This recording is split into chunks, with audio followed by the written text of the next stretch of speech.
السلام علیکم خواتین و حضرات، آج کے حسب حال کے ساتھ حاضر ہے آپ کا میزبان جنید سلیم. شعبے میرے ساتھ شامل ہیں ناجیہ اور ہم سب کو بہت عزیز، بہت پیارے عزیزی. آج حسب حال میں شامل ہے عزیزی البم میں نٹکھٹ تصاویر، خبروں پر تبصرہ اور چودھری صاحب سے دلچسپ گفتگو. مگر سب سے پہلے ہم بات کریں گے پاکستان میں این جی اوز کی ترجیحات پر. یہ این جی او وہی جو جن کی خواتین وہ چھوٹے چھوٹے منہ والی بڑی بڑی اینکوں والی بڑی خوبصورت منہ کے ساتھ بڑی خوفناک انگریزی بولتی ہے.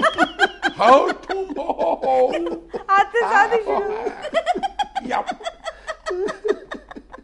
تم این جی اوز کے اتنے خلاف کیوں ہو؟ یار خلاف نہیں ہوں میں، تو بڑا انجوائے کرتا ہوں این جی او کو دیکھ کے.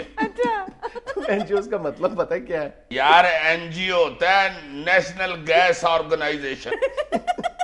عزیز صاحب این جی او کا مطلب یہ نہیں ہے، این جی او کا مطلب ہے نان گورنمنٹل آرگنائزیشن. وہی میں بتا رہا ہوں نا، non governmental organisation. Governmental government سے ہے یہ. میں آپ سے بحث نہیں کر رہی، سوری. این جی اوز ان غیر سرکاری تنظیموں کو کہتے ہیں جو معاشرے میں ہمارے رفاہی یا فلاحی کام کرتے ہیں اور وہ نو پروفٹ نو لاس کی بنیاد پہ کام کرتے ہیں. اگر آپ یہ پہلے ہی منہ سے پھٹ پڑتے تو کیا ضرورت تھی یہ کا توا لگانے کی؟ یار تم جو کل کہہ رہے تھے کہ میں یہاں دانشور لگاؤں تو تمہیں پتہ ہونا چاہیے نا دانشور صاحب. یہ ضروری نہیں کہ دانشور انگریزی بولنے والا بھی ہوتا ہے. دانشور کا موڈ ہوتا ہے، کبھی پنجابی بولتا ہے، کبھی اردو بولتا ہے، کبھی پینٹ کوٹ پہنتا ہے، کبھی شلوار قمیض پہنتا ہے. یہ آپ کو کہہ رہے ہیں. نہیں، یہ جو تمہارا این جی اوز کے بارے میں کانسیپٹ ہے نا، ہمارے ہاں اس ملک میں اکثریت کا این جی اوز کے بارے میں یہی تصور ہے. لیکن بہت ساری این جی اوز ہیں جو ٹھیک اور بہت اچھا اور مثبت کام کر رہی ہیں ہمارے اس معاشرے میں. ایک دفعہ تم باہر نکلنا، آج میں تمہیں بتاؤں گا. ہر بات میری غلطی کر دیتے ہو تم. میں تو تمہیں انڈورس کر رہا ہوں یار. نہیں، ہماری آج کی گفتگو کا موضوع بھی وہ این جی اوز ہیں جس کا ذکر تم کر رہے ہو. میں نے نہیں آج گفتگو سننی یار، شروع سے ہی جلیل کر دیا، آخر پہ تو چلو خیر ہوتی ہے. آپ نے بھی تو شروع کر دیا تھا نا شروع سے ہی. نہیں، یہ جو جن این جی اوز کا یہ ذکر کر رہے ہیں نا، ان این جی اوز کا بنیادی مقصد یہ ہوتا ہے، ان کا تمام کوششوں کا محور و مقصد یہ ہوتا ہے کہ وہ فورن ڈونیشنز لیتی رہے اور پھر اس ڈونیشنز زیادہ سے زیادہ لینے کے چکر میں جو فورن جو ڈونر ایجنسیز ہیں ان کے ایجنڈے کی تکمیل کے لیے وہ ہر حد سے گزر جانے کے لیے بےتاب ہوتی ہیں. ایسی جو جن این جی اوز کا تم ذکر کر رہے ہو، یہ کسی این جی او سے مجھے کوٹ پو آئے گا. احتیاط سے بات کرتے نا تم. این جی او تو اتنی پیاری ہوتی ہیں. اچھا، ہمارے یہاں اب یہ بالکل ایک رواج کی صورت اختیار کر گیا یہ معاملہ کہ چند جو پڑھی لکھی خواتین اور مرد ہیں وہ مل کے بغیر کسی ایجنڈے کے، بغیر کسی مقصد کے، صرف فنڈز کے حصول کے لیے کوئی این جی او بنا لیتے ہیں اور صرف ان کا مقصد جو ہے وہ یہ جو جس کا میں ذکر کر رہا ہوں کہ نو پروفٹ نو لاس کی بنیاد پہ وہ کام کرتے ہیں. لیکن ایسی این جی اوز کا جو مقصد ہوتا ہے نہ صرف پروفٹ کمانا ہوتا ہے بلکہ بے تحاشا پروفٹ کمانا ہوتا ہے. اور جو فورن ڈونر ایجنسیز ہیں وہ بھی اپنے ایجنڈے کی تکمیل کے لیے اس طرح کی این جی اوز کو نہ صرف پروموٹ کرتی ہیں بلکہ ان کو بے پناہ فنڈ سے نوازتی ہیں. بعض معاملات میں تو ہماری کئی ایسی این جی اوز ہیں جو اس فورن ایجنڈے کی تکمیل میں صرف یعنی فنڈز حاصل کرنے کی دھن میں کئی دفعہ جو ہے وہ ہمارے بہت جو ملکی سلامتی کے نازک اور حساس معاملات ہیں ان کے حوالے سے بھی پرلے درجے کی بے احتیاطی کا مظاہرہ کر جاتے ہیں، بعض دفعہ دانستہ طور پر اور بعض دفعہ نادانستہ طور پر. اچھا، یہ جو ڈونر ایجنسیز ہیں یہ انتہائی خوبصورتی اور مہارت کے ساتھ ان این جی اوز کو استعمال کرتی ہیں اور اپنے ٹریپ میں لے کے آتی ہیں. ہوتا یہ ان کا طریقہ واردات یہ ہے کہ یہ ان این جی اوز کے جو عہدیداران ہیں ان کو یہ بڑے بڑے جو فورن ٹرپس کی شکل میں اور ان کو جو ایئر ٹریولنگ کی فیسلٹیز دی جاتی ہیں، لاکھوں ڈالرز کے فنڈز دیے جاتے ہیں. پھر ایک خاص سٹیج پر جب ان کا معیار زندگی آ جاتا ہے اور وہ اس لائف سٹائل کی عادی ہو جاتے ہیں وہ لوگ، پھر وہ اپنے اصل ایجنڈے کی تکمیل کرنا شروع کرتے ہیں، یعنی بلی تھیلے سے باہر آنا شروع ہوتی ہے. تو یہ صرف بلی تھیلے سے باہر نکالتے ہیں، کرتے کیا ہیں یہ؟